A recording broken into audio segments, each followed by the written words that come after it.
Everybody, Ben here from the Bonehead podcast, and welcome to Top 5 Friday. Top 5 Friday is where we get together and we have a look at the top 5 something normally to do with Blood Bowl. Now, this week is not looking at a specific team or a specific model range or anything like that. We're looking at the top 5 worst matchups in Blood Bowl. Basically, Blood Tithe went to a tournament at the weekend and had a couple of teams face up against him that really just unfortunate matchups. And it got me thinking, what are the worst matchups in Blood Bowl? Now, this is hugely subjective, so I put a post out and got some chat going to see what you guys thought. I also went and had a look at the NAF tournament stats as well to kind of see if there's confirmation here, and in most of these there is. It's an interesting one though, and what I will say is that this is about how it feels.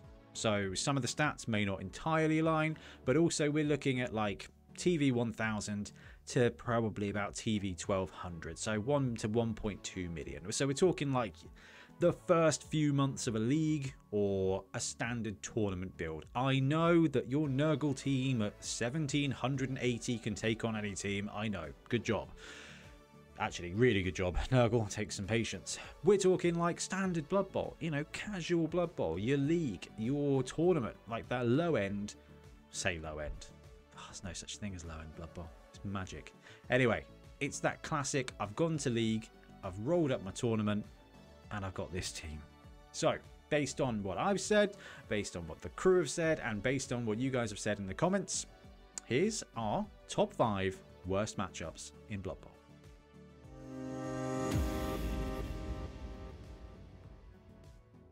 Okay, so number 5 is stunty teams versus elf teams. Now, we kind of group those here for the purposes of kind of keeping it together, but when it comes to stunty teams, we're talking low strength, low speed, medium agility. So stunty, you've got goblins, you've got halflings, you've got snotlings, you've got ogres. And they are versus elves. And by elves, we mean high speed, high agility, and strength advantage everywhere. So elves is kind of a catch-all. You've got Elven Union, you've got high elves, wood elves as well, even dark elves. And to that point, you kind of can sneak Skaven and Underworld into there. Basically, fast teams with reliable agility, whose normal weakness is armor and strength. But when you're playing against a stunty team, your armor's good, if not better, and your strength is almost always better than the stunty team. So your vulnerabilities, so if you've got positives here, vulnerabilities here, they go away and you're just winning. And when you are a stunty coach, you expect to be punching up.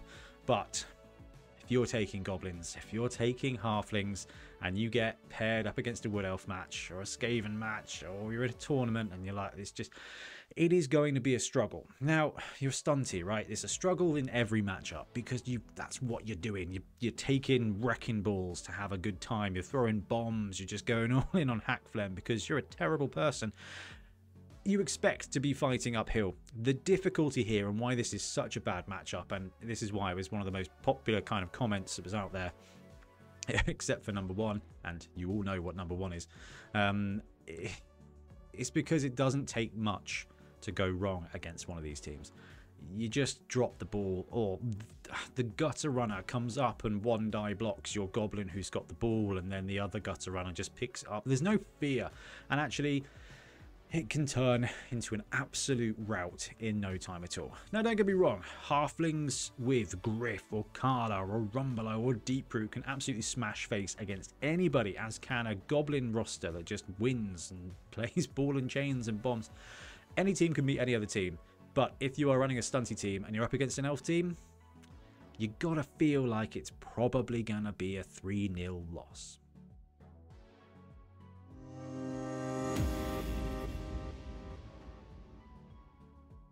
Number 4 on the doors, it's my boy Skaven versus Lizardmen. Now, if you follow the podcast, you'll know I've kind of talked about this matchup before, and I think we all have. So I was really pleased to see a few of you mention it in the comments as well. So Skaven, high speed, high edge, low armor, low skills. And when I say about low skills, I mean like a low amount of like dodge and block and stuff like that. So particularly Skaven here can be swapped out for Elven Union or Wood Elves versus Lizardmen. So Lizardmen have got the speed and the strength to kind of do well against you. And this isn't always a tough matchup. Now, the cool thing about this matchup is probably one of my favorite in Blood Bowl, because either one of these teams can have a blowout victory, and either one of these can play and counterplay. You've got speed, you've got skills. It's going to be a really exciting game. But I find, and a lot of people have also commented, that Skaven versus Lizardmen in particular, or Elves against Lizardmen, they've got the strength to beat the heck out of you. If you're playing Skaven and you go up against a Black Orc team, you know, you kind of go, Black Orc team or a Chaos team, you go, right, I've got 4 guys here, they're going to pound me, and then the rest of them are kind of medium speed. All right, that's fine. I'll take my licks and I'll make my dashes. When it comes to Lizardmen, you can take your licks, but they've got 6 strength 4 guys and probably a strength 5 guy, probably with Prehensile Tail and Mighty Blow. So you are going to take basically 2 teams worth of hooning in the face.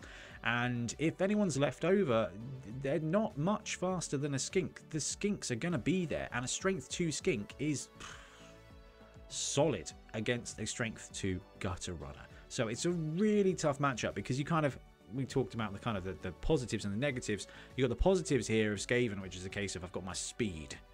Against lizards, you don't have that. My vulnerability is my fragility, and against lizards, it destroys that, and it's a really tough matchup. Now, it can explode one way or the other, so it's never an uncertain situation. It's just one of those ones where you go, right, who am I up against? I'm running High Elves, I'm running my Elven Union, I'm running my Skaven. It's the lizards. And whether it's a league or a tournament, it doesn't matter, because those teams are going to look the same. You will have maybe a Chameleon Skink, but it's going to be a full line Apatosaurus at some point. It's going to be the Croxagore, and they're all going to get block and guard, and it is just going to be linemen go in, they die, and eventually your gutter runners are going to get it too. Really tough matchup, really interesting one. I love it, it's exciting, but this is definitely one of those matchups where you go, oof. This is the worst.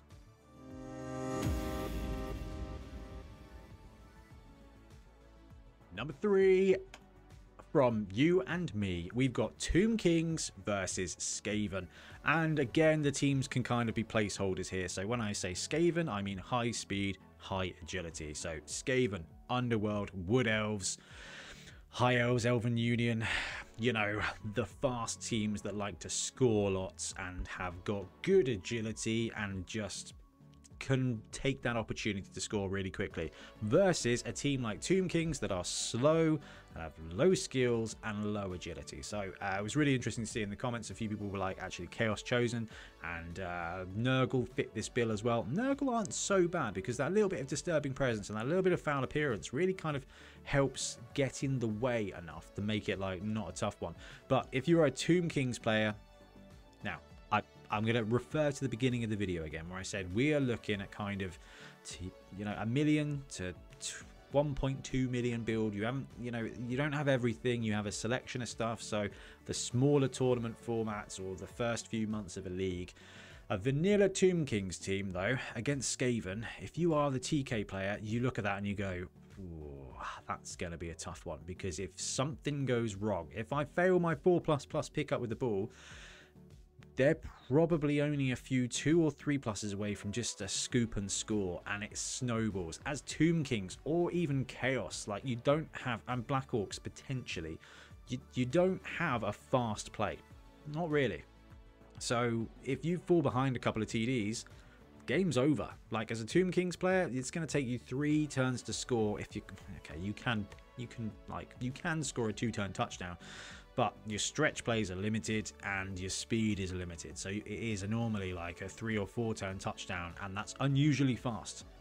Against a team like Skaven or Elven Union or Wood Elves, boom, boom, ball comes out, they collect, you scramble, you don't have the speed, and they've got a touchdown. And 1 defensive touchdown is all it takes really to break a serve against one of these slower teams. And on the kind of counter side, as a Skaven coach, and I get paired up against Tomb Kings, I'm like, okay, I like this. I like the idea of this. You know you're going to get punched a bit, but once you've disengaged, they're not catching you. We just talked about a bad matchup with Skaven, which is like lizards. Tomb Kings, none of that. Like, they've got some punch, sure. 4 strength 5 guys will do the job, But after that, got a couple of blitzers, I've got a couple of blitzers, and then everybody else is moving 4 or 5, and it's kind of half the speed of most of my team. So it's kind of that like, that's all right. I'm going to get punched once, and then I'm off, and I'm going to sneak in, and then I'm off. And it's kind of that really like tempo thing. The really interesting thing though is, and I had a look at the NAF data, that it's like a 50%, 50.5% edge to Skaven. It is neck and neck, which is fantastic. Tomb Kings and Chaos and Nurgle teams, if you know how to position and you know how to play the game, you can control it and the Skaven team will fall apart. So it's not a certainty. But vanilla Tomb Kings, say you're only 5 or 6 matchups in, versus vanilla Skaven, who's only 5 or 6 matches in, the Skaven coach is going to be pretty happy with that one. And the Tomb Kings one, you know if it goes wrong, it can go wrong real fast.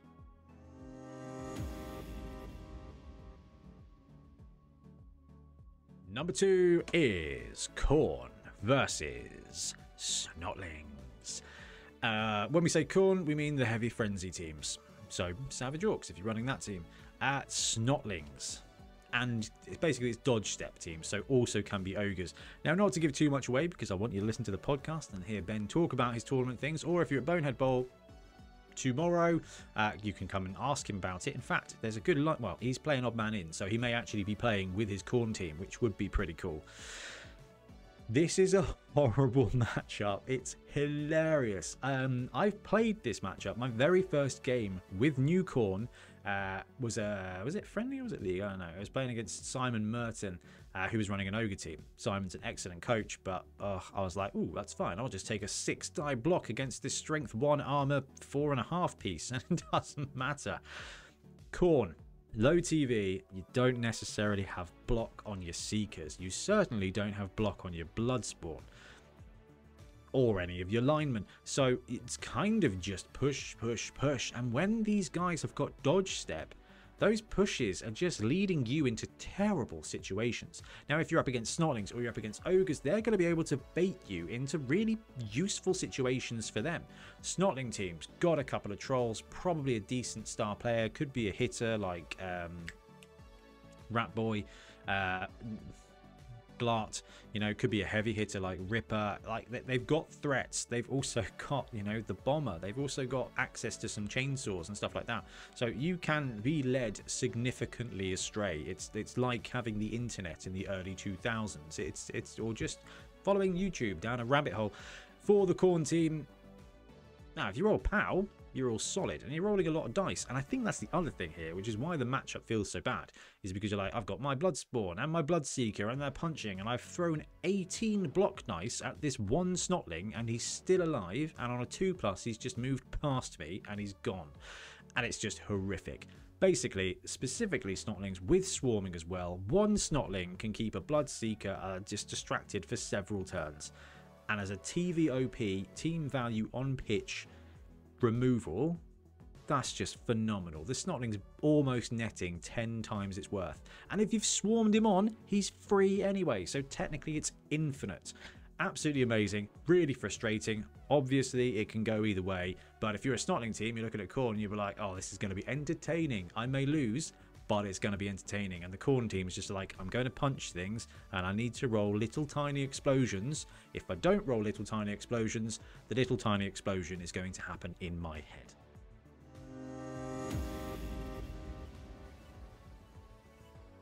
Which brings us to number 1, and this will not surprise anybody who's ever played Blood Bowl. It's Dwarves versus basically everyone. Now, that's not entirely true, and you can absolutely beat a dwarf team and they're not an egregious win percentage, and there are some teams that match up well and there are some teams that match up just fine. But if you're playing a high edge, fast scoring team with some fragile targets and some dodge skill, you don't want to be paired up against dwarves. If you're playing a stunty team where you've got little dudes and some dodge skill, you don't want to be paired up against dwarves. If you're playing a mid-range team that hasn't got that block to start off with, and you know that you're going to go toe-to-toe with a team that's got better armor than you, you don't want to be paired against dwarves. So that leaves like 4 teams. Even Chaos Renegades don't particularly want to get paired up against dwarves, because actually, you know what? A dwarf blocker is a massive threat. And this dwarf team just comes with them and better, and troll slayers and blitzers. And it is not that each one particular roster point is overpowered and the team's not egregiously fast or anything like that. You don't have a spam mighty blow. No, you will do when your troll slayers get cooking, and then you'll get some guard on the tackle boys. It's just the fact that your main lineman has armor 94. You've got tackle, which turns off their dodge. You've got block, which means you can 1-die block for free, and you're probably going to benefit. And because you've got better armor, it's just going to be like 1-die block here. Might as well, because if my dwarf skulls, you're not going to break my armor. If I roll a both down or a power or a dodge star now, you're going down, and I've probably got a 50% chance of breaking your armor. It's just brutal. Now, I love the challenge of playing against dwarf team. It is dangerous. It is like eating a jalapeno where you don't know which jar it's come from. You could die, but you will be a hero if it works out all right. So the beautiful thing here is dwarves are kind of like this balancing factor in Blood Bowl. They're not fast enough to run away with it, and in tournaments, they're, because of that, because they're not able to score a lot of touchdowns, they're not normally a placing team. What they are is that kind of berserker team that exists to stop other teams. And actually, if you're a fan of the NFL, that's awesome. You need it. Like you know, the Chiefs got beat by the Broncos the other week, and you're just like, I thank you for that. I appreciate that. They needed a loss, and it's just like that. Dwarves are that team for Blood Bowl. I'm going to reframe it though. Dwarves teach you really good things about Blood Bowl. So if you've never played a dwarf team, I actually wholeheartedly recommend doing it. It will teach you about how slow your dudes are, but it will teach you about placement. It will teach you about risk. It will teach you about resilience. And if you're like me, you love a good edge team and a good combo team and you can pull some stuff off, you have to do your reps in playing with dwarves. Dwarves or Khemri or Nurgle, because you need to learn how to place stuff. And that's going to make you better when you're playing against them, and it's going to make you better with every single team, because dwarves don't normally have the speed to react. So if you can punch through and distract, they can't normally redeploy to get in the way. So you have to build your bastion to stop that from happening in the first place, and it's such a useful learning point. However, if you are at a tournament or a league and you're running snotlings, goblins, halflings, amazons, ogres, skaven, elves, wood elves, dark elves are all right. You get rolled up against skaven. You get rolled up against dwarves. This is going to be pushing uphill, shall we say, or you know, potentially blowing bubbles into the wind.